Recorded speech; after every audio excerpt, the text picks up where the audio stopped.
Welcome, everyone. I'm Angelo Robles, host of the Angelo Robles podcast and the founder at Family Office TV and SFO. For those that don't know, that stands for Single Family Office Continuity. And many of you, and I promise I'm going to stop saying this after one more video, but we get new people coming in. I am the founder at Family Office Association, which is where many of you would know me. And I loved all the time I spent there and all of you that were supported in making that a success. But I sold my interest a couple of months ago, so I am no longer a shareholder, a CEO, a chairman, and I wish the new team at FOA nothing but the absolute best. But I'm excited to move forward. I got so much going on, and the only thing that I've ever loved business-wise, and call me crazy, but that's the single family office community. Today, wow, I am really honored. I had Jay on once before, about 5 or 6 years ago. I met him briefly a couple of times. I read all his books with him and his co-authors. He is, he's the, Jay, you'll have to realize I'm an Italian from the Bronx, so I'm going to use this terminology, kind of like the godfather of the family office world. Why don't I put it that way? Trust me, that's an honor coming from me, I hope.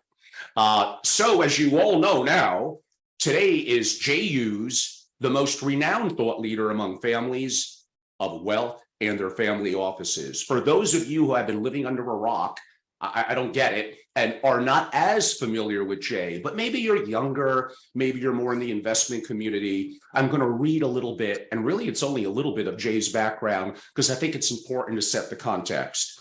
Jay is a resident of Aspen, Colorado. I'm already jealous. Is the author of Family Wealth, Keeping It in the Family and of the Family. It's a key word there. The Compact Among Generations, both published by Bloomberg Press, and is co-author with Susan Macienzo and the legendary Keith Whitaker. Keith is great as well, of The Cycle of the Gift, Family Wealth and Wisdom, the voice of a rising generation and a complete family wealth, all published by John Wiley and Sons. He's the co-author along with another good friend, Hartley Goldstein and Keith Whitaker, of Family Trust, great book, a guide to trustees, beneficiaries, advisors, and protectors. He was the founder of a law partnership in New York City, specializing in the representation of private clients throughout the world, and is now retired from the practice of law. Jay was a partner of law firms including Kuderant Brothers and Jones Day, another iconic firm in the area of global wealth. He has frequently spoken at numerous international and domestic symposiums on the avoidance of shirt sleeves to shirt sleeves in 3 generations, the dynamic growth of a family's human, intellectual, social, spiritual, and financial capital that makes a family flourish. Jay, wow, it's really exciting. Welcome to the show. Angela, it is just a wonderful privilege to be with you again, share a little time. And as I was saying to you earlier this morning, I always feel when we're together, it's like sitting beside the road. We're both busy guys. We walking down a road, but we happen to run into each other. We say, hey, I haven't seen you in a while. Let's sit down by the side of the road and have a chat and catch up. And I feel this morning that's exactly what we're doing. And then eventually, when the time comes, we'll pick up our shade, pick up our staves and our round hats and start walking again. But for the time being, wonderful to be with you. Well, thank you. I think the analogy that I like to use, and I may actually literally start to do this on Family Office TV, I would like to travel to where some of my guests are and kind of casual, let's go to a diner. Let's record in a diner. Let's put on the Warren Buffett vibe, which I think is great. Really down-home people and food in wonderful parts of this country and around the world, and have a warm discussion over, I don't know, maybe eggs and coffee. How about that? Or for those of you that are vegan, I don't know, maybe avocado toast. I do like that as well. The world is changing, Jay. It is. The underlying question in all families is the proverb that you really put on the map. Shirt sleeves to shirt sleeves in 3 generations. It's universal culturally, meaning every culture on earth has their variation of that proverb. What does it express? Angelo, The sound of the proverb, most people think has to do with money. It doesn't.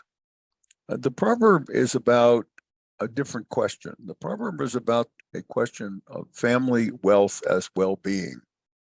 The word wealth actually from the Anglo-Saxon, weal, means well-being. We still have commonwealth and commonweal. We use this word in its proper meaning. It does not mean financial capital. That's a very small subordinate meaning. So what the proverb is asking about is, what is the path of a family and its well-being? And what the proverb describes, in my opinion, is very much the way things work in our universe. And what do I mean by that? Well, we live in a universe of energy. I think we all accept that, in which there's a very small amount of matter, maybe 5%, maybe some dark matter, we don't know. What we do know is that every once in a while, a dream, as I look at it, energy, a human being holds a dream, aspires with that dream, and matter comes to life. A family comes to life, and perhaps some financial capital. That creative act, that generative act, is how stars are born, how the universe works over very long periods of time. So that first generation is doing something remarkable, taking energy and making it matter. Really, human beings oughtn't be able to do that. But it happens. And that's the world that you and I inhabit. We inhabit the world of people that have done that. What does the proverb say then? The proverb says, well, in the second generation, that creative process plateaus. It flattens out. The accretion of energy becomes flat. What I call dynamic preservation ceases, and you move toward preservation, formaldehyde, toward flatness. And then in the third generation, consumption occurs. People have no experience of work in its normal sense. What is being consumed is not the matter. It is that the matter itself is going back to energy. It's falling apart. So essentially, and then I'm done with this, but it's very important that people understand, all families, like everything else in our universe, energy to matter to energy, fall under the second law of thermodynamics, entropy. To make it very simple, energy to matter to energy. The great question, of course, is, can you keep accreting energy? Or must you, like the law of entropy says, must energy ultimately, must the matter fall apart, must it come apart in the third generation? Now, here's the interesting thing. It's a very long answer, but I want people to listen very, very carefully. So Mother Nature's rules in our universe, Angelo, are the shirt sleeve proverb, energy to matter, energy. So that's going to happen. That's why the proverb's universal culture. That's why all human beings creating proverbs is basically a statement of what they observe, right? That's all a proverb is. It's human observation. Here's the great question for every family. Every family has free will as to when. So Mother Nature says in this universe, a family, creation, plateau, dissipation, will happen, but she does not say when. Every family has free will as to when. Wow, that is probably the most elegant definition of the shirt sleeves that I've ever heard. Strange, and I don't want to get off topic. In some of the consulting and work that I do, I talk about three things that really, to some degree, is all we have. Time. I use the word energy too. So time, energy, and I hate to be a little overly capitalistic, but money. Mm-hmm. Who we are maybe is best defined by when those are depleted. Does our true self come out? I mean, again, as we discussed before we came on, I've dabbled the last couple of years since COVID in philosophy, poetry, and I wish I took all of this in college. The things that I took are basically not relevant to what I would do and what I would become.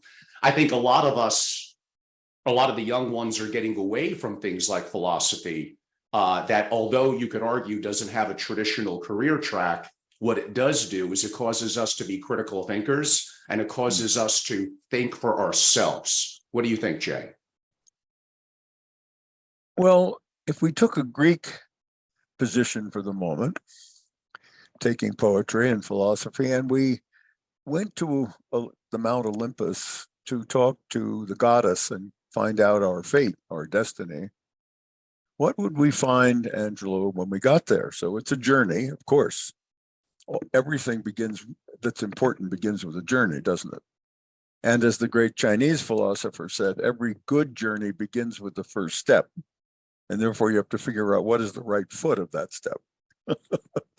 But every journey begins with the first step. So we're going to Olympus together. We're all walking.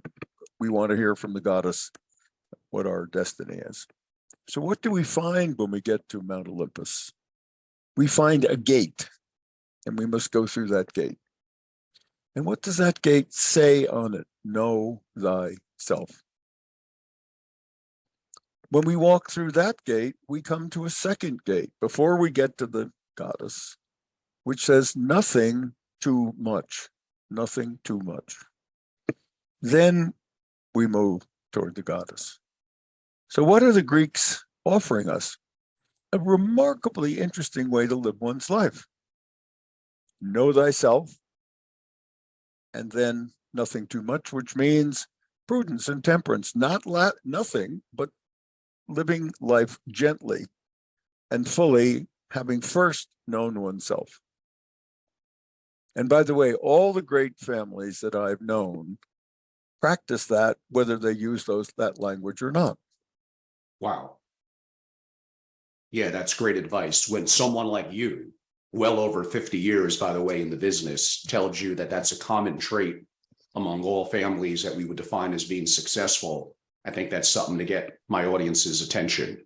Back a little bit to and again, it's called different things in different countries, but shirt sleeves to shirt sleeves in 3 generations. Again, you and others, but definitely you, put it on the map. I think practically every family of wealth and advisor is familiar with the term, but here's the big question.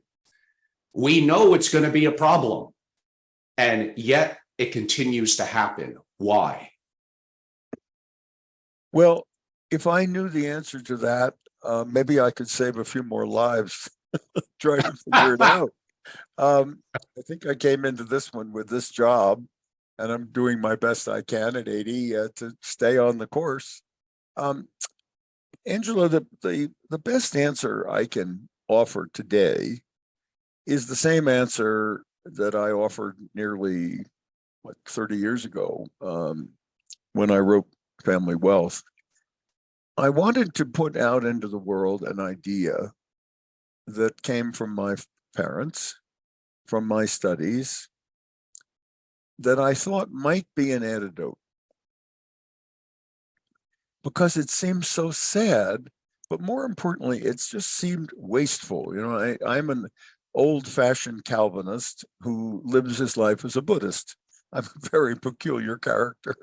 But the old part of the Calvinist in me, that waste isn't good, said to me, why would a family not do something about this? Why sit around and let entropy overcome them? So I began to think, well, what would be a practice? Assuming a family had a purpose to decide the when question, what I said before, decide when the proverb comes true in its family system, and really was committed to avoiding that, let's say, extending for another 3 or 4 generations. So I came up with this idea, and I keep testing it. I came up with the idea that a family exists, and here's the key, to enhance the individual journey of happiness of each family member toward the whole family flourishing. So I'll say it again, that a family's purpose is to enhance the individual journey of happiness of each family member toward the whole family flourishing. Now, to make that very simple,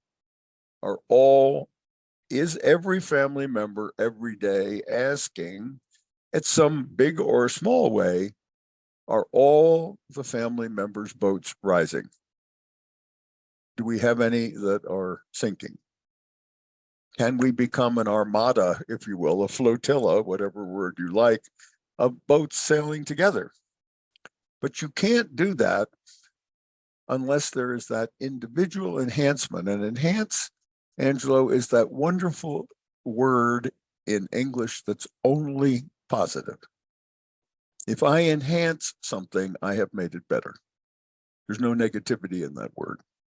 So if I commit myself, my brothers, my sisters, my nephews, my nieces, my children, whoever it may be, we commit ourselves to a generous position. I help you. I seek to enhance your journey of happiness. You might get somewhere. Maybe my question to that is, the larger a family of success gets, from whatever, 2 family members to 4 to maybe now closer, let's call it, to 15, 20, 25, or 30, is it inevitable that not everyone is going to, quote unquote, rise and flourish? What responsibility do those that are flourishing have to throw out a life raft and help someone who may be making mistakes or going down a path that is not congruent with the family philosophies and towards them flourishing together as a family? Well, I think that the way one seeks to accrete energy, remember the proverb is saying energy dissipates in the natural way. Our task, if we're going to be a family that decides when it happens, is to constantly accrete energy. It's like interest, slightly cumulative interest. You just keep adding a little bit. So of course there will be some who will not have great lives. Of course there will be some that will have difficulty, and there will be some who will leave and join another family. This is not unnatural. I'll give, however, an example of what a flourishing family thinking about enhancing can do that benefits everybody who's around when they do it. So if you and I were sitting together, as we are this morning, by the side of the road, and we were asking, well, what could the Robles and the Hughes Merrill family, my wife Jackie's Merrill, so Merrill Hughes family, what could the Robles Merrill Hughes family do today, right now, that would enhance every single member of the family's experience? Find out how each person learns. Pure and simple. Now, the academy is saying, well, learning styles, forget that. It's very clear in the science that many different ways of learning. Some are auditory, some are visual, some are numbers, some are words, some are feelings, some are music, some are feeling. Well, just think for a moment, if a family together brings in a specialist, spends the 4 hours together doing the assessments, and by the end of that, all 20 of you know how you learn. You know that for the rest of your life. So now you command the classroom. Now, no matter what the situation is you're in, whether you're in the family or you've gone to another family or you're just on your own, you now have something that the family's given you that enhances your life forever. And by the way, that's about $5,000. So 20 people, 4 hours of their time, can find out a life skill that's valuable. Well, wouldn't you say that enhances everybody's life, whether they're together or not? Of course it does. I could go on, but my point is to illustrate that the building blocks of the enhancement process are not some 20 years of therapy. They're perfectly sound, useful assessments that help you live your life, whether you're in the family or not. But if the family is the means, using its means, its financial capital, if it's using its means to grow its core self, its spiritual, intellectual, human, social capital, everybody benefits. That, Angelo, would give our audience a sense of how the boats rise. Yes? That's very helpful.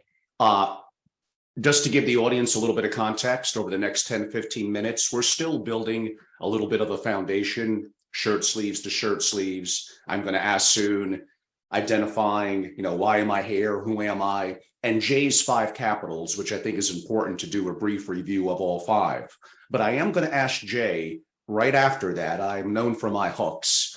Probably some questions he's never quite been asked within the family office community context before. So stay with us, but I think it's important to have the foundation. And again, Jay is definitely the philosopher when it comes to some of the issues that we're talking about today. And I'm just already loving it. After all my years in the family office world and all the books I read and people that I met and things that I think I know, and this is a part about always being humbled, talking to Jay, just like opens up my mind in so many different ways. And I'm just so excited moving forward in my journey, not just with my family, but in the family office world, knowing that I know so little and I have so much more to learn.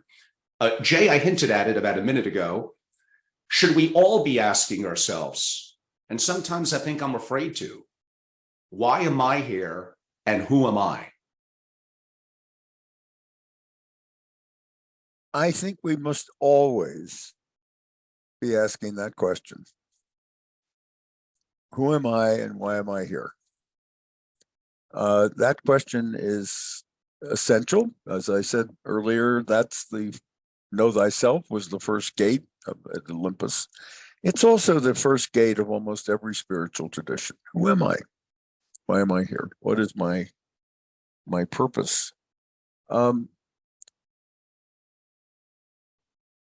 Purpose is a very important thing. What is purpose? What I have been thinking about this for a long, long time. I think purpose, Angelo, is aspiration.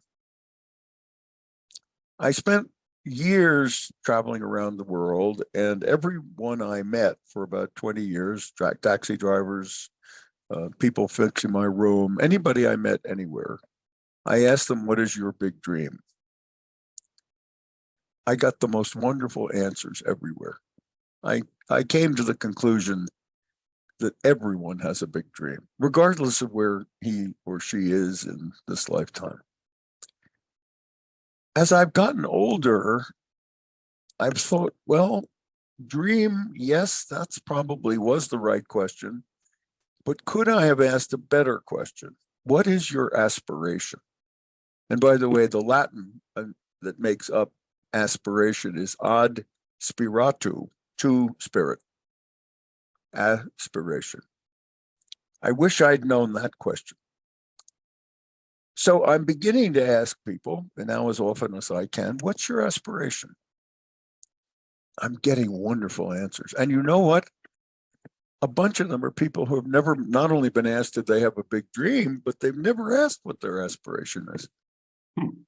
I find myself in conversations with 40 and 50-year-olds with loads of financial capital who never had one person in their family ask them about their dream or their aspiration. Not one. Terrible, horrible. So what I would say is if we live our lives asking ourselves, what do we aspire to? And then comes a second piece. Is that aspiration so important that it inspires us? Our interview today is entirely because of this phenomena in your own life. Otherwise, you wouldn't have invited me. Now, of course, the hard part comes if you aspire and you're inspired by it, there's years of perspiration to bring that purpose to life, isn't there? But you can't, yes. You really can't go anywhere if you don't have an aspiration. And everybody does. So again, if I'm seeking to enhance the individual journey of happiness, coming back for that to a moment, what am I doing? I'm finding out what people's aspirations are. And then I'm seeking to find out, are those aspirations so important to that person that they inspire them?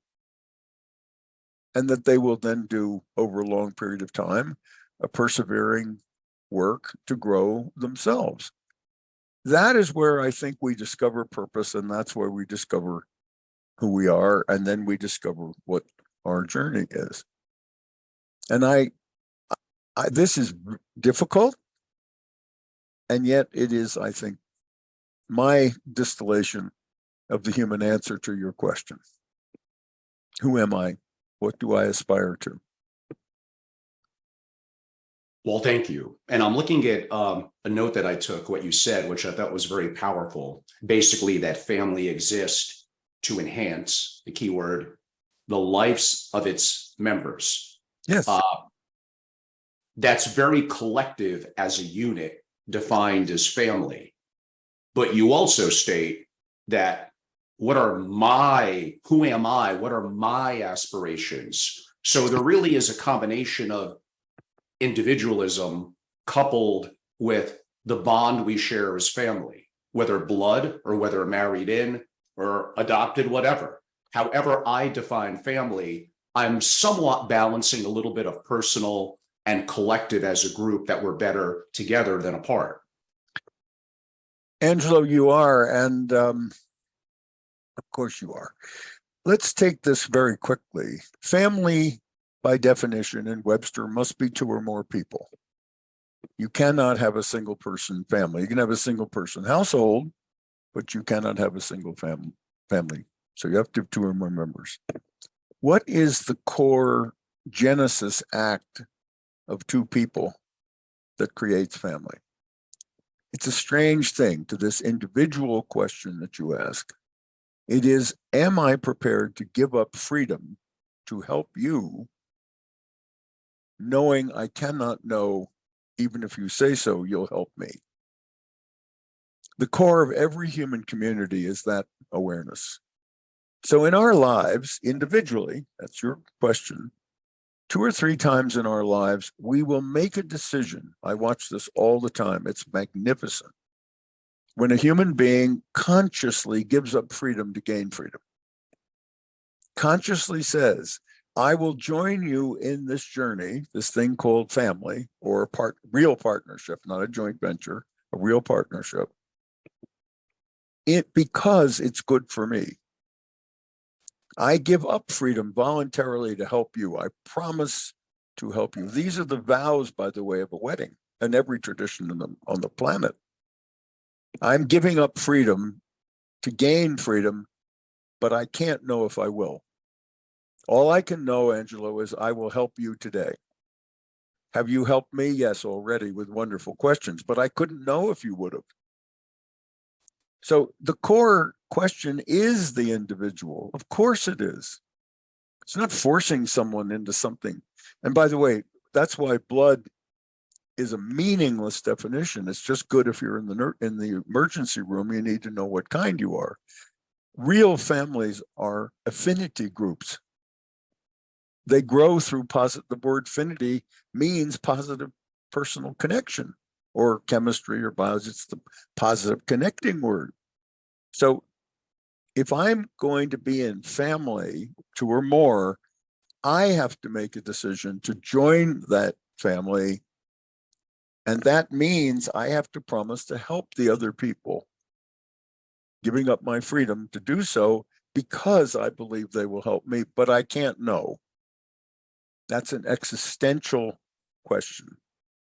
By the way, for people wondering, what the hell is he talking about? Excuse my English. Think about the frog and the funny story of the frog, and you're in the kitchen and the frog's boiling. And so you ask the frog, do you know what's going on? And the frog says, yes, Mr. Robles, I know what's going on. I'm boiling. Say, what? You know what's going on? The frog says, yeah, I know what's going on. Said, well, Mr. Robles says, are you happy with that event? He says, sure, it's been happening to frogs for centuries. It's no problem. But you say to the frog, well, don't you think he'd like to jump out? And the frog says, well, Mr. Robles, I've thought about that. But here's my problem, Mr. Robles. I can't know what I'm jumping into. Oh, it says, you're a really smart frog. No, you can't know that. So the frog says, well, Mr. Robles, here's the deal. I'll jump out, but you have to stay with me. Well, wait a minute. I just came walking along and told you you're boiling, jump out. The frog says, yeah, I know that, but there's more to the story. Because you think it's good for me. Maybe it is. I don't know, but I can't know what I'm jumping into. That's the commitment that occurs in a wedding. That's the commitment when a child is born. And Chris, this is all the sacraments speak in all religions all over the world to these questions of giving up something to receive something. First, it is giving up something, and then we receive something. Gratitude, humility. Wow. As always, and I expect nothing less, that was fantastic. I would like to discuss the five capitals. I probably not a massive amount of time on them because we have a fair amount of questions to get to. And these are things that you've discussed in your books and other podcasts before, but I think they're worthy to still lay that foundation. Flourishing family, the whole system is working. That speaks to purpose. Ultimately, the first capital is a word that we all hear, but I don't know if any of us really have a great definition, and that is the word legacy. What is legacy? Well, let's illustrate quickly the five capitals. These are the actual building blocks of a family, and to the extent that the five capitals are growing, a family is doing well. To the extent they are plateaued, they're in that danger place. And to the extent that the capitals are being eroded, they're in that consumption stage.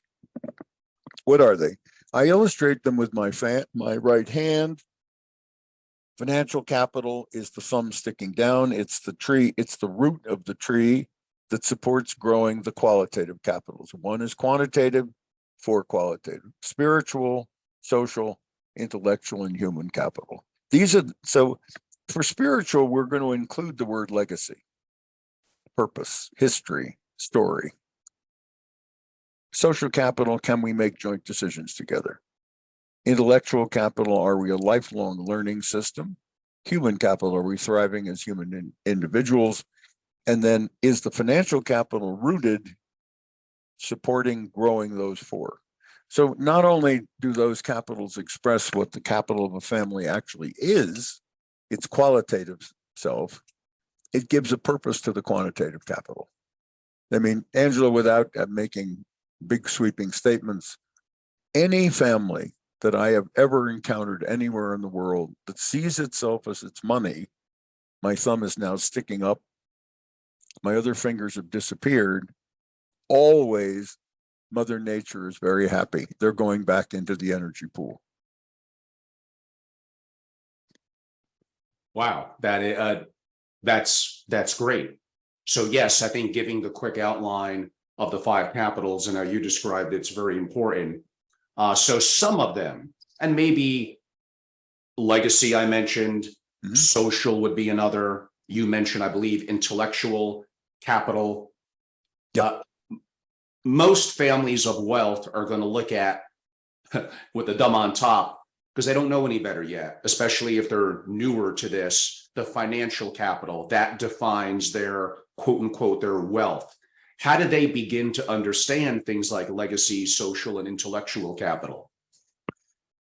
Well, let's come back very quickly to what I said at the very beginning. Wealth means well-being. So there's a consciousness rise. Know thyself, know thyselves. Let's call it a family, know thyselves. There's a consciousness rise, Angelo, that must take place, in my opinion. If there's anything I would be prescriptive about, it is this consciousness change. That consciousness is that one's family is one's wealth, and its well-being is one's task. Financial capital then has a purpose, as I said a few minutes ago. It supports that process. But financial capital on its own has no purpose. The accumulation of financial capital is a purposeless exercise because it leads nowhere. So the consciousness rise that must occur for the proverb to be put aside and the family to become a when family, we decide when, that consciousness must be that wealth is well-being. And well-being is the cumulative balance sheet of the four qualitative capitals: the spiritual purpose of the family, the social purpose, the intellectual purpose, and the human purpose. All of those designed to enhance both the individual journey of happiness and the whole family flourishing. But it's that consciousness rise that wealth is well-being. Financial capital is financial capital. And I'll just say this to people who are trying this out in the audience. If you can school yourself to think, when you hear the word wealth, only of well-being, and when you hear someone use the word wealth to mean financial capital, say, oh, you mean financial capital, I promise you, your family has started its journey on the right foot. Wow. Yeah. No, that would be certainly a good benchmark. So we briefly mentioned the first three that I noted. Human capital, we kind of discussed earlier in our conversation. Do we really understand the dreams of the family members, their aspirations, their goals? And financial capital, I think you defined as in supporting and growing the other four qualitative capitals. Right. That's exactly right. Back a little, tying this together. So again, shirt sleeves to shirt sleeves in three generations, which means to me, interesting in so-called the fourth generation. But before we get to the fourth generation of family wealth and well-being, waiting until the third generation realizes it may be fading is perhaps going to be too late. What could the elder generations do to assure that there's a more seamless transition of well-being into what could be a third and a fourth generation? In the sense of time, I'm going to be short, but I will be, and this will be somewhat controversial. I've come to believe, Angelo, that it is the second generation's task to grow family. I've come to believe that the creative act, the Genesis act of the first two members of that, always has to be two. All Genesis stories have to be two. That story is about creation in a certain profound way that is that remarkable act of taking energy and making it matter. That's an enormous action by a human being and must be recognized as such. It does not include, except biology, creating a family in most of the cases I've worked on. Where I see family form is in the second generation. I think it's its work, actually. And part of that is from an odd perspective, coming back to aspiration and dream for a moment. One of the things that we all know, but we don't remember, funny that we know, but we don't remember, is I can't dream your dream, and you can't dream mine. I can share your dream in the sense you can tell me and I can appreciate it, and I can share mine with you and you can appreciate it, but I can't dream your dream and you can't dream mine. So essentially what that dream and that aspiration of the first generation is comes to the second as a lineage or a legacy, but it cannot be their dream. It cannot. It's impossible. So they can dream a different dream, not only their own individual, as we've been discussing today, and have that aspiration enhanced, but some of them can dream about building a great family whose purpose is enhancing each other's dreams, taking that first dream and its consequences, its financial materialization, to support new dreams, which is actually what the first generation did. That work is the work of the second generation, in my view. That is when family comes to life. That's when the married in questions arise. New members choosing this family, choosing to give up freedom to gain freedom, choosing this family. So I would say, Angelo, if I've learned anything in this journey of this lifetime, it is how deeply important it is that the second generation, which is silent, by the way, in the proverb. And also, if people will say, what's he talking about? Okay, if you went into a local bookstore or just went on your Amazon account and you want to try to find books in this field, you can find hundreds of great biographies, right? Of John Rockefeller or whomever. And if you went in the self-help section where the third generation is being discussed, you could find shelves. Try to find one book on the second generation. It's silent. Yeah. And yet that's where the art is. This is not a science. The art of growing a family, the art of enhancement, the art of giving up freedom, the art of welcoming people who choose to join us. These are arts that cannot be made sciences. They're practices that science can help, but they're basically arts. They're poetry. They are the myths. They are the stories that you began our conversation this morning with, that are our helpmates. They're the rich vein to be mined. What does it mean to be human? What does it mean to be a family? What does it mean to enhance each other's journey? What does it mean to give up freedom? These are all the great questions of poetry and myth and prose. But that's the second generation's work. I'm sorry to say it a third time, but that may surprise people. But it's really important. No, I've read some of your work on that recently, and I think that's an amazing insight and very valuable for the audience, if nothing else. Will your bedrock principles, 5 capitals, shirt sleeves to shirt sleeves in 3 generations, need tweaks, adaptations, and I'm going to name 4 things going on that may be impactful to that? 1, younger people, millennials or the younger side of millennials and Generation Z upcoming, they're not having kids or believing in marriage and family as much as prior generations. We have issues happening around the world, whether man-made or not, climate change. We have geopolitics. Look at all that's going on now, different than arguably 100 years ago, in that there's nuclear weapons. The world could disappear as we know it. And in this country, the US, we have more bifurcation politically than I've ever seen before. And some will say more strife and challenges possibly within this country since the Civil War. There's lots going on. Well, my friend, a great historian said, history does not repeat, it rhymes. Another great historian said, if you fail to study history, you're condemned to repeat it.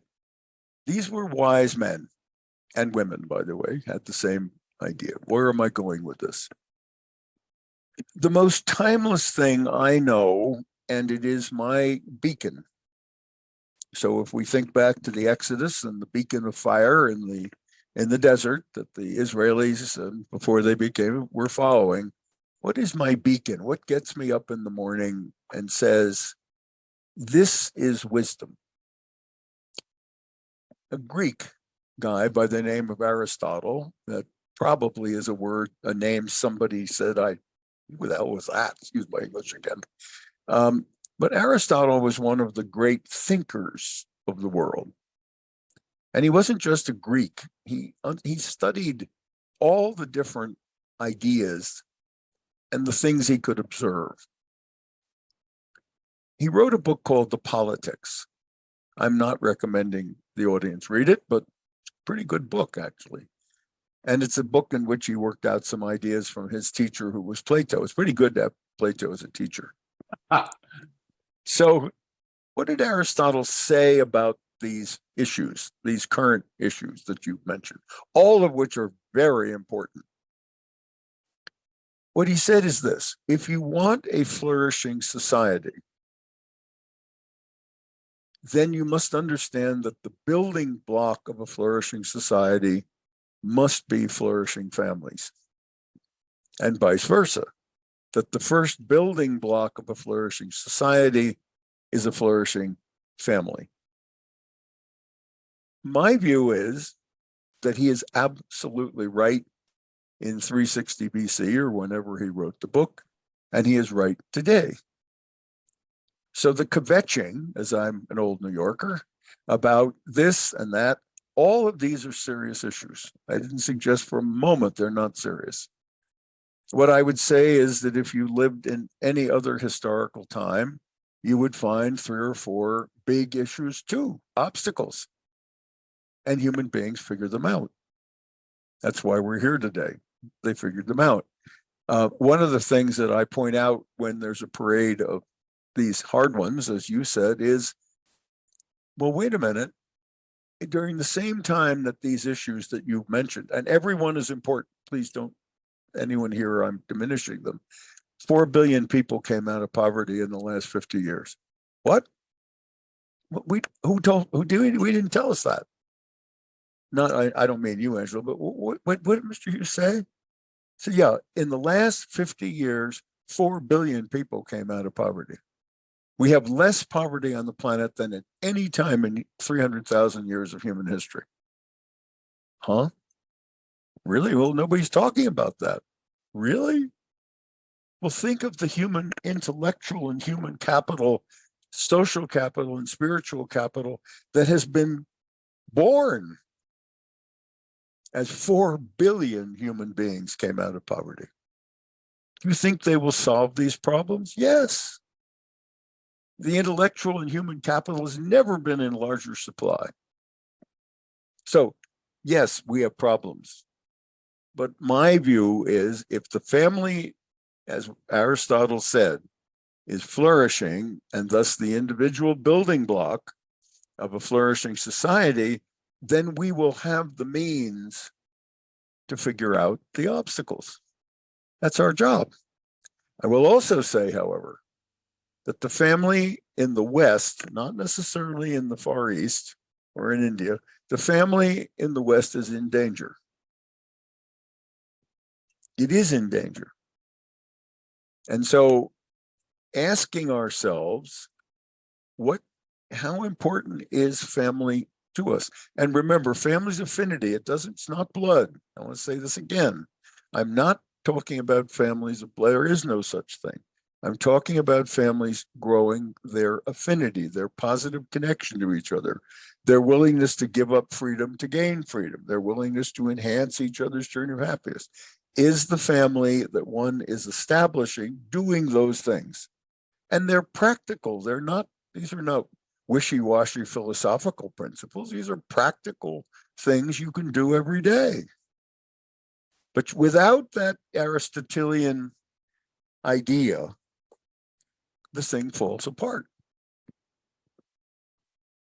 Yes. And you hinted at it in the West, which leads to my next series of questions, which probably has some potential to get me in a little bit of hot water. But again, I do like to push the boundaries a little bit in a kind of vanilla family office world. And hopefully some people appreciate that. I know many don't. It is what it is. You can't be loved by everyone. Relative more specifically to the West, and this may relate a little bit to younger people not getting married as commonly and desiring to have kids and family, which is a challenge with declining populations from Korea to Japan, not quite as much in the US, but it's trending downwards. And I'm going to go to the word faith. I'm going to go to the word religion. Is it as integral to this generation as it was to generations prior? And what is the importance of faith and belief in families sticking together? Angelo, I'm going to be tough on the audience because this is a masterfully and deeply important question. In a philosophical place, for the moment, wisdom, where do we stand in the West philosophically for the moment? And by the way, this may give a little brain pain to some of our listeners. My apologies, but I can only reach you by telling you what I believe. First of all, we are living in a post-Enlightenment world. What do I mean by post-Enlightenment? The Enlightenment, if you recall, was the 16th, 17th, and 18th century, the 19th century being the great inventions that came from the discoveries of the Enlightenment. And the Enlightenment freed human beings from the mysticism and wrong ideas that were not scientifically provable. It was magnificent. The problem is that it gave people the idea that science solves all. It doesn't. Science solves a particular set of measurable questions, but science is not art. The Greeks were very clear that moral philosophy, art, trumps natural philosophy, science, and they were, of course, right. However, in the West, we have got lost. We've lost the humanities. I'm not making a big speech. We've lost the humanities. So we live in a world of science. This is not a habitable world for human beings. It's habitable for a few very, very deliberate people, but it doesn't work. It doesn't fulfill us. But that's the world the young people are growing up in. So if all you know is science and you don't know art, then you don't know who you are. The core questions you asked me throughout this interview. That's a trap. And by the way, billions of those people that came out of poverty do not believe in that. It is not that they disbelieve science and what it is enabling for them, but they believe still in art in the sense of what it is to be human. What does it mean to create community? So we have to be very careful in the West that we don't put a Western tag on those 4 billion people and what they're thinking. Rather, we ought to spend some time finding out what they're thinking. Exactly. Okay? I think it would be very useful. Now, what's the second trap in the West? The second trap in the West is something called postmodernism. Again, I don't want to get into deep philosophical conversation, but what is postmodernism? Postmodernism is a belief that everything can be made relative and disproven. It's the dark side of science. That's the world of philosophy that our universities live in. Post-Enlightenment, postmodernism. Both are desperately dark places for human beings. Desperately dark. Great big minds, strong minds can live there. Human beings can't live in either of these. But that's the world of ideas that surrounds us. So the question I ask is this.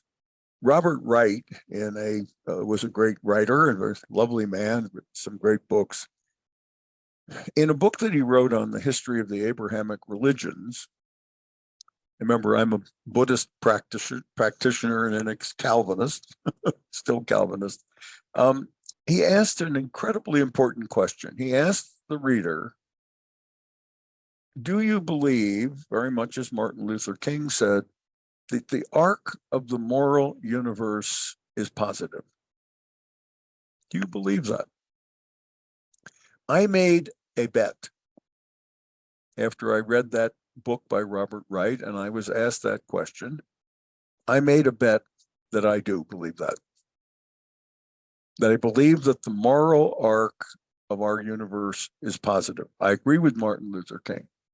I agree with the question that Mr. Wright asked, because I cannot live as a human being without that proposition. With that proposition comes back art, comes poetry, comes music, comes all of the dance, all the things that human history, lineage, cultural history, cultural anthropology, social, all the things that human beings have learned around the world come back to me as opportunities. Not anti-scientifically, not that I think science isn't important, not that something can be disproven. No, I'm a child of our time. But that deep abiding belief that the arc of the universe morally is positive stands for me as the key proposition that underlies how I live my life.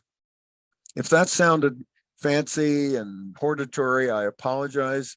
But I do believe that in a world of post-enlightenment and postmodernism, we have to have something bigger that encourages us to grow the families we must grow to have the societies we want to flourish. For sure. Well, I'm 100% on board. And I know that was a sensitive topic for some, but again, these are things that I think are important to bring up. And I'm perhaps not quite finished with sensitive topics. Some of them may interrelate. I've been studying more lately, mainly through the work of Dr. David Buss, evolutionary biology and psychology. And the reality is, sure, society absolutely plays a part, but there are different neural networks in quote unquote men and women. Mm-hmm. And it's intriguing in terms of what we're going through now. What I would define in parts of the West as a little bit of a gender identity issue that perhaps was always there, but was maybe swept under the rug. I don't know. I don't have answers. I do have questions, and it's just things that I want to learn from. For instance, men have 17 times the level of testosterone. 94% of people in prison for violent crimes are men. Now, you could argue conquering, taking over lands are hormonal influences through biology over a gazillion years leads to certain traits that are definitive, I guess you could say, of man and women. Is part of it society? Sure. Part of it is influences in society. But to deny that hormonal biology and even psychology that's evolutionary is not impactful to some degree to who we are and our roles within family, I think is just foolish. Well, these are difficult times in the woke world to answer this. So I'll give you a few thoughts and then we can move on. One, the Spartan women developed their sons to be great warriors and said, if you die, come home on your shield. Come home, do your work. So yes, the testosterone is there for the men, but who sends them out to work, to the battle? That's an interesting historical question, isn't it? Indeed. Okay. So, but what I would touch on is this. Inventions change things in an abrupt way. Now, by the way, I should say, and I don't want to get off track, Angelo, I don't believe in change. I believe in evolution. I'm not asking anybody in the audience to wonder, what's he talking about? I'm not going to go deeper into it. I don't believe in change. I believe in evolution. But there are moments in evolution, as a man named Gould wrote, called punctuated evolution. Something happens that evolution jumps in an unusual way. It experiments, and almost always that's a function of invention. So if somebody invents the wheel, things change. Boom. But that's evolution. You've evolved from one means of transportation to a much better means of transportation, as an example. Invention is extraordinary when it happens, particularly when it changes a whole economic system that then must change socially. So with an example for our listeners, we're a 300,000-year-old species. They found us in Morocco 300,000 years ago. For 290,000 years, we were hunter-gatherers. That's who we are. For 10,000 years, more or less, we were agriculturalists. The invention of agriculture changed everything culturally, socially, politically for human beings. From the 15th, 16th, 17th, and 18th century, the industrial world began. Not everywhere in the world. We still have hunter-gatherers. We still have agriculturalists. But we now have an industrial world. And now we're living, since Von Neumann, and Turing in the world of information, with inventions every day, Chat GPT just being a current one. Every one of those inventions changes things, not simply economically, punctuated equilibrium and evolution, but knock on social and cultural and then eventually political, because politics fixes the problems that come. That's the way history works. Where am I going with this on men and women? I'm coming back to the theme this way. It astonishes me, Angelo, how few people yet fully understand the invention of the birth control pill. Now, I've been pilloried by audiences, women saying, oh, Mr. Hughes, you're old-fashioned. You shouldn't talk about that. Well, okay, I'm going to say what I believe. I believe the birth control pill is one of the greatest inventions of all of human history because it liberated an entire gender. I'm making no comments beyond that.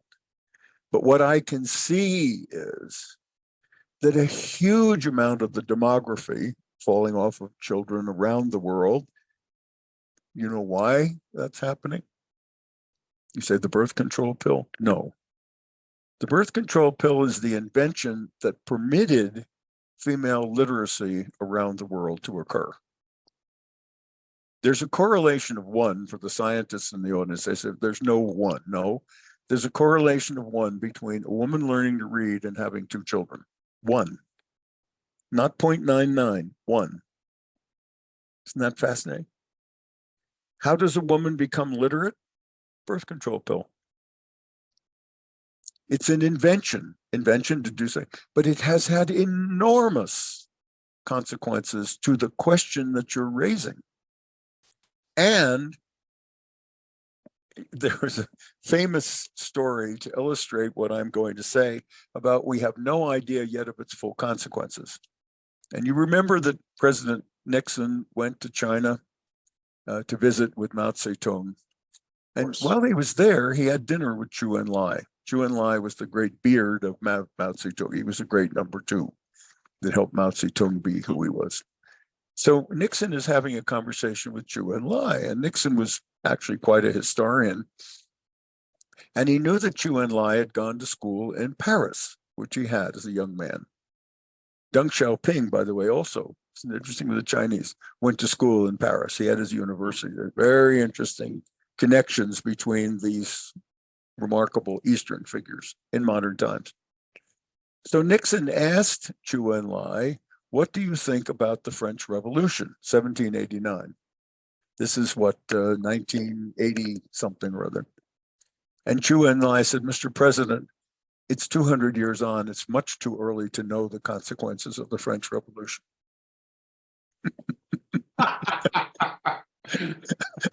Well, this is hundreds of years later. Yeah, this is a Chinese mind. But my point is this: the birth control pill for families, for the this whole demography question, the relations men.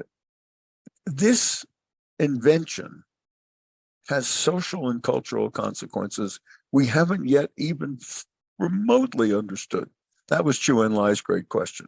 A huge invention takes hundreds of years to be fully appreciated culturally and then work its way into the social and economic and political and spiritual reality of a community.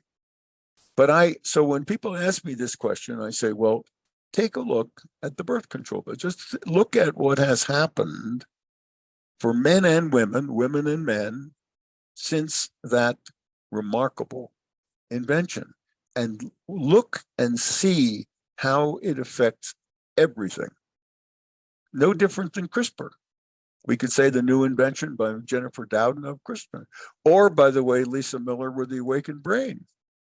Each of these inventions has enormous consequences for men and women and how our societies function. Sorry, that was long, but I'm asking people to look at history, look at invention, and then see what happens, how it punctuates evolution. And let's give it a couple of hundred years. That Give it was a couple You have to. Fantastic answer. Greatly appreciate it. And I know these are topics I think that are important to bring up. There not necessarily a right or wrong answer. It's No. just, do you want everyone in the family office world to be vanilla and never ask questions that are a little bit biting and challenging? And that's just not me. If it means I get in some trouble every now and then so is life. But I'm in the process of learning. I don't come with any predisposed conclusions or answers. I simply have more questions as I'm going about my journey. I mean, I have a 19-year-old son, and this is constantly a learning process from different generations. I'm the first generation of Generation X. My son, I guess, is relatively early Generation Z. There are certain things we have in common and see in common, and certain things we have different perspectives on. By the way, he seems to have a great interest in family and having kids. So yes, of course, maybe one day I'll be fortunate. I look forward to that.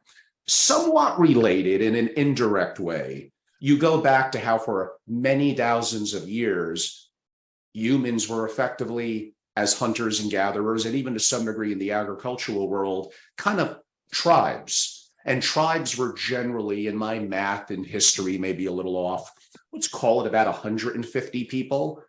And now in today's world with social media, with technological advances, and you mentioned since the 40s with Turing and all that, that we're overwhelmed. I could do a post on Instagram, on TikTok. Shockingly, I have such accounts, and get thousands of people to view it and connect with me from around the world. On the surface, that sounds great. And I suppose it is. And this may be, again, hundreds of years to play out. But are we really still inherently in our biology until thousands of years and generations go by and that alters and changes? Are we still maybe best or limited to 150 faces or relationships that we could truly remember and feel part of a community, AKA a tribe?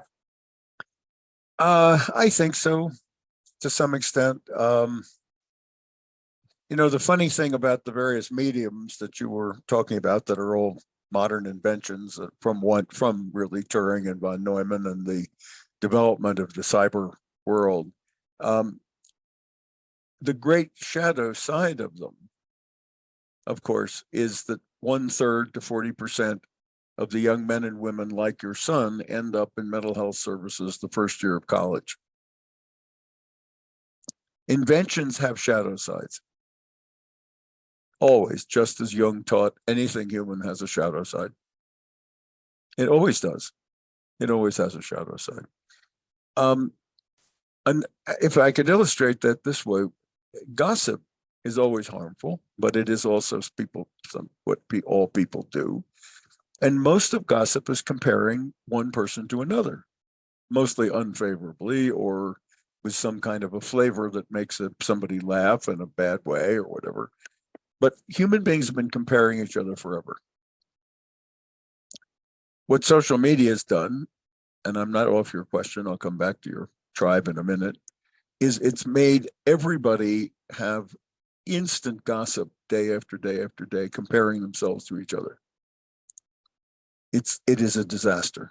The shadow side of this comparison is essentially aggrandizing the problem of gossip and the problem of human comparison.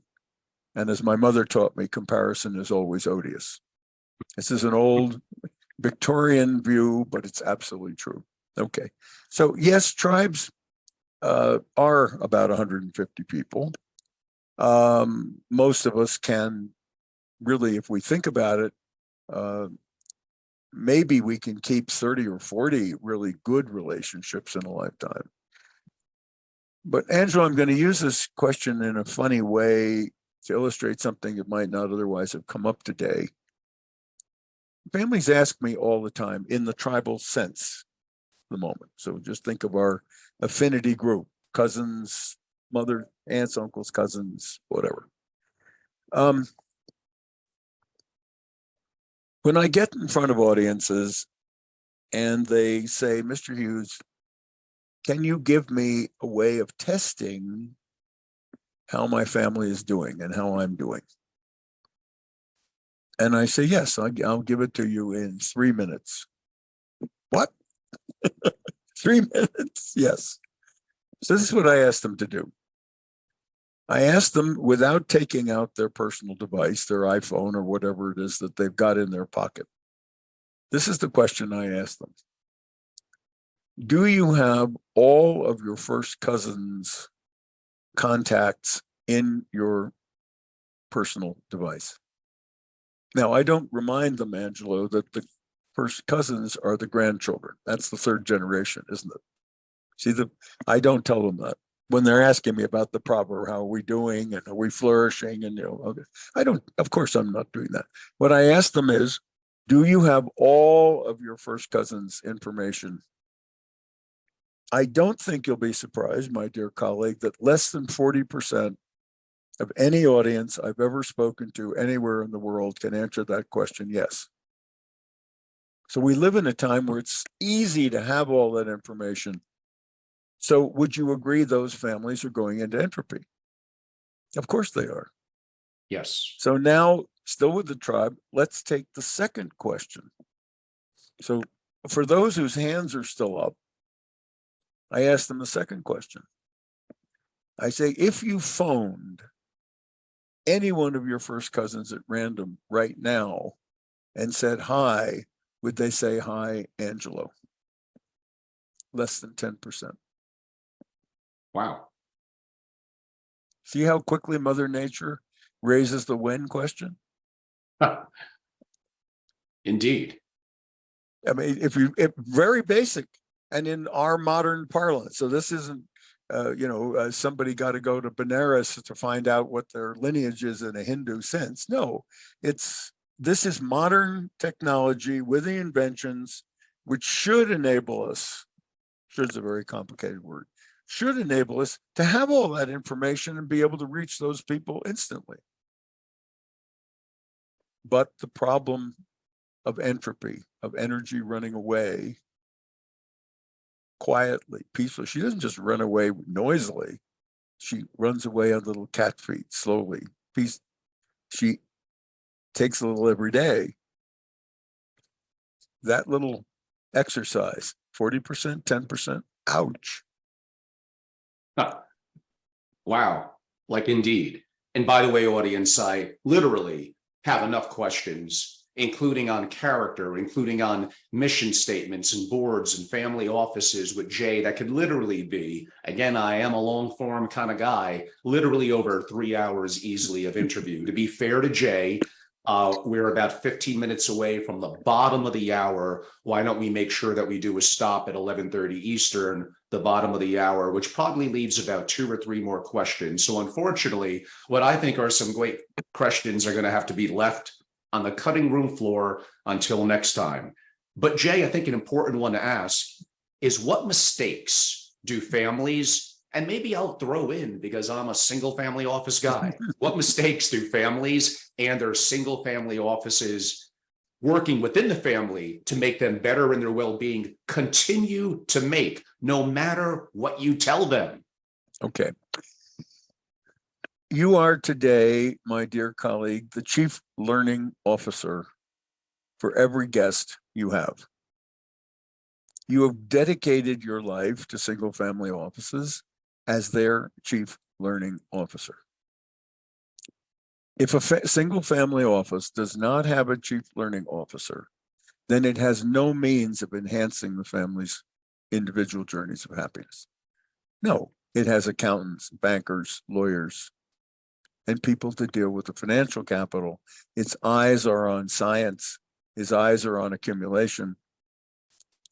Its eyes are on the Ozymandian person who founded the office, but it has no eyes for the intellectual, human, social, and spiritual experience of the people. So you, my friend, are providing that. Pay attention, audience. Because remember, if your eyes are on the financial capital, where are your eyes not? Oh. Then, by the way, you don't have all of those connections of your first cousins. You don't have the means when you call them, say, hi, Angela. That's the biggest mistake because, again, post-enlightenment, postmodernism, everything science, no. If it's a family office, by the way, rather than a founder office, very important. Those are two entirely different things. The founder office is an office for someone who founded financial capital and needs it to be remediated and intermediated. A family office is one seeking to enhance the individual journey of happiness of each of its clients. So when people tell me they have a family office, I'm really nasty. I say, well, wait a minute, please. It's like wealth is well-being or wealth is financial capital. You have to define your terms for me, please. So if you say you have a single family office, and I look at the office and I see that the creator of the energy that made it matter is still alive and his or her spouse, then I ask, well, really, is it a founder's office? Which is fine, that's okay. It's not a family office. It's a family office when one family member, not the founder, voluntarily asks for services and the office voluntarily, like any other business, decides to provide those services. Then it becomes a family office. And by the way, Angelo, in between a founder's office and a family office is the office of the trustees. And this is missed all the time. When we know, all of us in the audience, that 90% of financial capital in families that retain their financial capital, by the third generation, 90% is in trust. Always. And the trusts are ignored. So there's a period of time between the founders and some owner 100 years from now when it's the office of the trustees. It's ignored all the time. And it's perilous to ignore that period of time, because is the life of the beneficiary being enhanced? That's a question for another day. It's a hugely important question in the enhancement process. Wow. But the mistake is, do you have a chief learning officer? If you don't have one, run and get one. Call Angelo. 1, 2, 3, 4, call Angelo. Well, there certainly are many others that do an incredible job. Of course, you and Matt Wesley and your co-authors on the books are all just simply amazing people that I look up to and that I learn from within the community. Hopefully, I impart a little bit of a good idea maybe once every 10 years. Jay, do you have any regrets? I do. The big regret I have professionally is that in the first 25 years of my career, I did what almost all lawyers do. I became an expert. Now, I was never interested in taxes and litigation, but I became an expert in documents and structures and boxes and lines. And so I became overwhelmingly excited by my own hubris and capacity. So that essentially, by the end of that particular period, I was in that awful, awful place of consciousness where I had a hammer and everything looked like a nail. Yes. Then, Angela, I had a very, very big midlife crisis right on time, just like Dante at the age of 49. I found myself in a dark wood with no way out. There were personal aspects of that, which I won't go into today particularly, but in my professional life, I felt I had failed. That's, of course, a midlife crisis, because I could see that being an expert was useless. Just wasn't helpful to the family's succeeding, which was my clients, was my responsibility. So I stopped and had a big crisis and spent a lot of time in meditation and anxiety and what have you, including almost committing suicide at one point. I've written about that. I'm embarrassed about it. It's a fact. And then I came to a sense, well, there must be another way to do this, because I don't want to give up helping the families. That's my mission in this lifetime. I don't want to give that up, but I have to find a different way to do it. And so I've dedicated the second half of my life to the kinds of conversations we're having today. I didn't have any of these ideas in the first half of my life. I had read and studied, but I hadn't any of these ideas. So I think that the regret is so much of my life I could have helped in a much more profound, I hope, way. I hope, because I certainly don't know that I helped, than I was able to.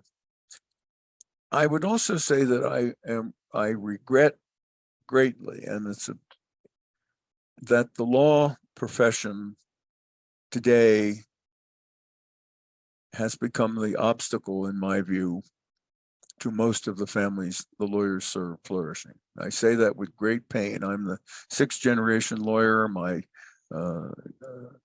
son-in-law is a judge. He's the seventh. My granddaughter, newly married and granddaughter, is the eighth generation. We revere the law and its purpose to grow human societies. I really regret that the state of the quantitative post-enlightenment, postmodern expert dealing with creditors and taxes rather than the enhancement of human experience. This is a really terrible problem. And I regret meaningfully that I have not been able to be more successful in asking more of my colleagues to become counselors at law rather than attorneys. So that's a real regret. And you say, well, that's a big regret. It's not your fault. No, it is my fault. It's my task as one of the last living people whose professional training went before time billing, believe it or not. I'm so old that we had at Jr Brothers the first 3 years we had no time billing. So I do regret this, and so I speak now very frankly to my colleagues, asking, will you reconsider your task to be to build human societies that are safe for human beings to flourish in? That's the law's task. Get back to helping your clients' families enhance their journeys. No, that's a very heartfelt answer and very open. And of course, I too have regrets. I've made many mistakes. I've been humbled, especially in the last year. And lots, like I say, that I'm still far more of a student with a lot to learn. But I am also so fortunate to have so many great people around me and to be inherently curious, where that's why I do these longer form interviews. I don't know if I do it as much for you, the audience. I'll be a little greedy. I do it for me. I really enjoy talking to so many different type of people. Everyone, even anyone in prison, they have something to teach me that I don't know that I could learn from. And with Jay, of course, that's amplified so much more so. And I'm very fortunate to be able to have this dialogue and hopefully be a better person and be more impactful in the work that I do in the single family office community. Jay, we only have a couple of minutes left, maybe two more questions. What's the best advice you ever got? My father said to me one day when I was running into things, hasten slowly. That's the best advice I ever got. Okay, since that was so quick and that was great advice, who are some big influences on you, either growing up or in your 50+ year career with families and family offices? Well, my father, who practiced law 50 years and led Jr Brothers, was an enormous influence on me. My early teachers were great influences on me. And I had a history teacher in the 5th grade who gave me a way to look. She was the wife, excuse me, of a man who had been the head of the Presbyterian missions all over the world and ended up teaching the 5th grade, remarkable woman named Nara Dodds. And she opened my eyes to the possibilities, not just of history, but human beings and their cultural and social realities. This, and then my aunt, who was my father's older sister. She had no children. She was a gay lady before you could be that. But she was the head of the circulation department at the New York Public Library for 40 years. Every book that came into the New York Public Library went over her desk.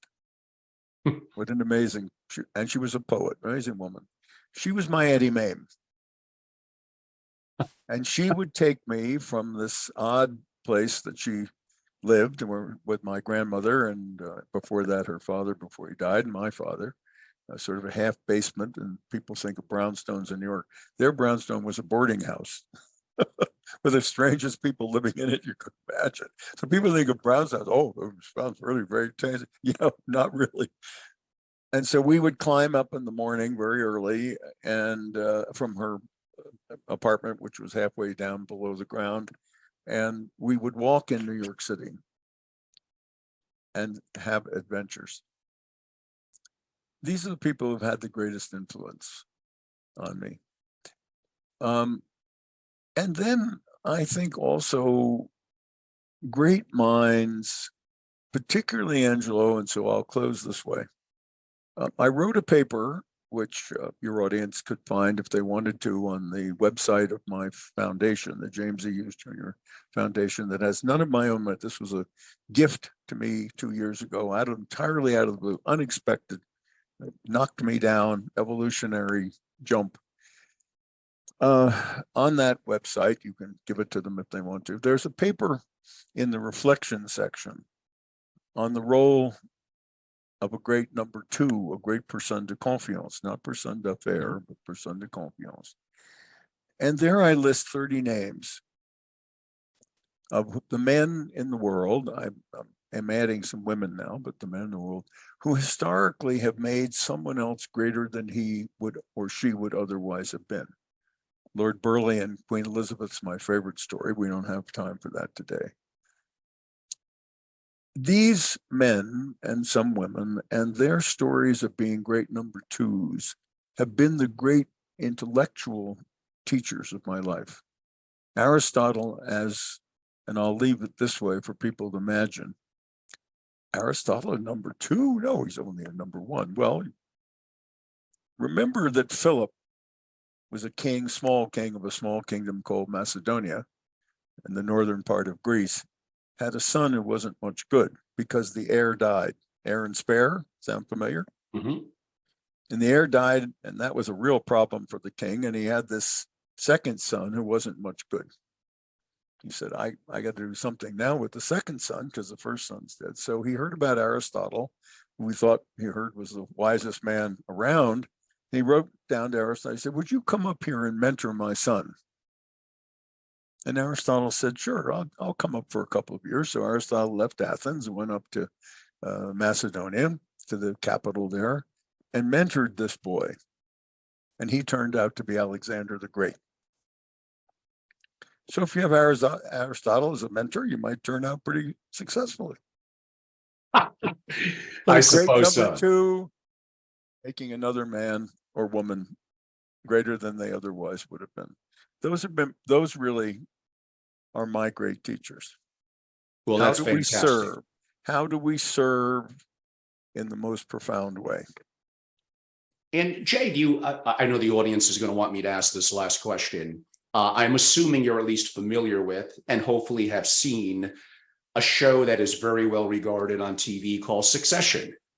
Do you have any specific opinion about how the story has unfolded, and are there lessons learned from those that watch it? Or is it simply a Hollywood fabrication and none of it is true? It's just for entertainment purposes.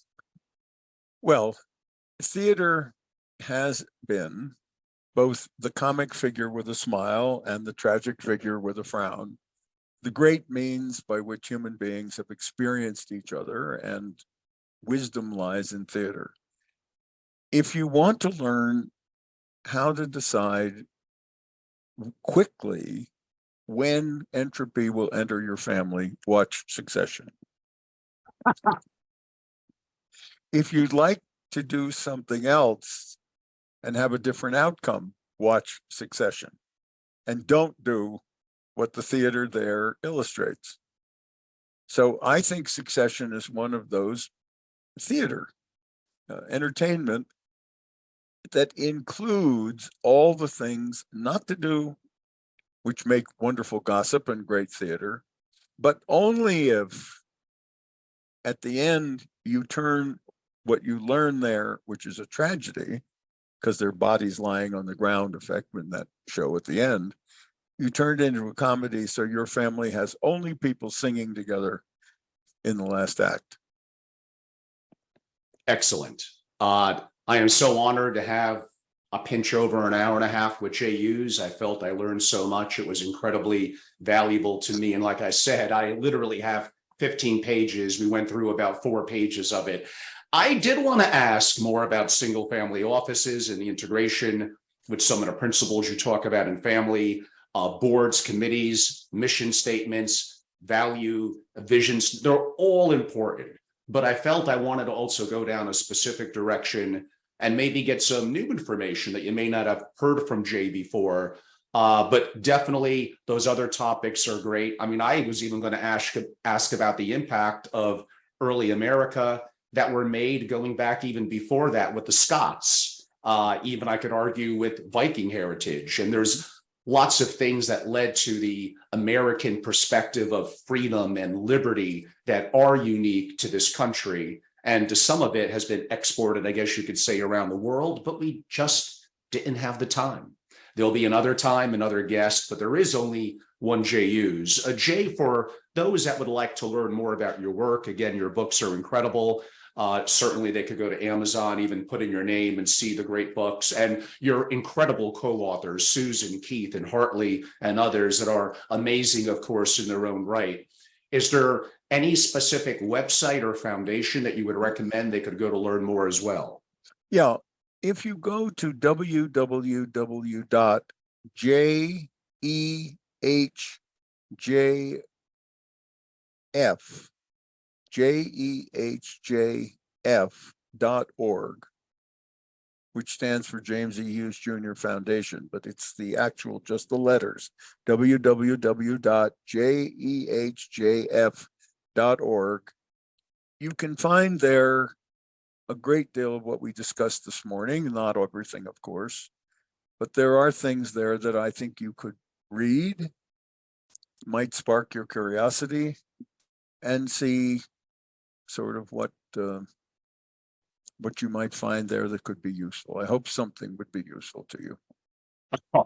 I am very much sure it is. Jay, I again greatly appreciate you're very generous on your time, your amazing insight that, as always, I learned so much from, and my family as well, and hopefully the audience. And I think practically everything we spoke about today is evergreen. Some of it may take hundreds of years, as we discussed, to play out. You could play this back in 5 or 10 or 20 years, and I think 100% of it is going to be applicable relative to, again, a flourishing family. So I'm really honored to have the opportunity to hopefully make an impact, not through my knowledge, which is nothing, but my being able to be curious and hopefully ask you some good questions and get the best out of you. I really enjoyed it. I will give a close to my audience. Jay, if you're in a super rush, feel free to exit. But I did want to note I greatly appreciate your time. My conclusion will be about 90 seconds. Then we'll say goodbye. For those that are live or will listen in at a point in the future, this was a great honor to have a chance to interview the person I hold in the most utmost esteem among flourishing families and the family office community and founding family offices, the verbiage too that many of you learned today from Jay. It was really, really an honor and a tremendous opportunity. Again, I take great pride in what I have done at Family Office Association, but that now is a thing of the past. I could wish those who now own it the best moving forward. I think they're good people that are entrepreneurs and philanthropists, and they'll do a great job. My vision is simply going to be very different. I had some time to reflect, to launch a couple of new companies, technically out of a neighboring state to Jay, in the great state of Wyoming, a state that I love. And I'm really excited about the work that I'll be doing with SFO Continuity, technically another company called Billionaire Mastermind, and all I've learned from some incredibly successful people that hopefully could be imparted as knowledge to you. And interviews like this, where my members in relationship have a live opportunity to hear it at the moment and to participate. Some of what I do will not make it up into my platforms. It strictly is going to be exclusively for my dedicated members. And I do appreciate those that inquire and want to be a part in terms of what I'm doing and what I'm building, which is a very intimate mastermind group of direct families and single family offices only. It's very exclusive and very limited. And I don't want to have a lot of relationships. I'm really excited about that. And Family Office TV will be more broadly my giving back to the community and sharing, including some great interviews like today with Jay and others, including some of Jay's co-authors, which reminds me to reach out to them and get them on and their incredible knowledge. So I'm really excited about moving forward. I am, as always, invigorated by the community that I love and that I have so much to learn from. And all that came before me. And Jay would know some of the great people like Sarah Hamilton at Fox and Charlotte Beyer at IPI. I would never have created an organization like FOA if it wasn't for the incredible people that came before me, that inspired me, that took a vision before I did what I do. And then I was so fortunate to have two great presidents at FOA, and Joe Riley, who was incredible, and Ryan Anson. So again, I stand on the shoulders of people that were great. I learned from them, and hopefully I can impart something to all of you and those coming after me in the community and have my little bit of value that hopefully I provided. Thank you all for your time today. I think you all know how to reach out to me at angelorobles.com. You can even call me. I'm not afraid to give my number, 203-570-2898. And I'm active on social media platforms, mainly from a business perspective on LinkedIn and YouTube, and you'll find me there. It's relatively easy.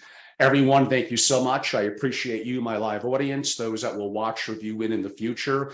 Absolutely evergreen, maybe 50 years from now. My beard will be very gray, assuming I'm alive by then, but we shall see. And of course, our special guest today, Jay Hughes. Jay, again, thank you so much. And to my live audience, I appreciate all of you. Thank you so much. Blessings on the journey. Bye. Thank you. Bye-bye.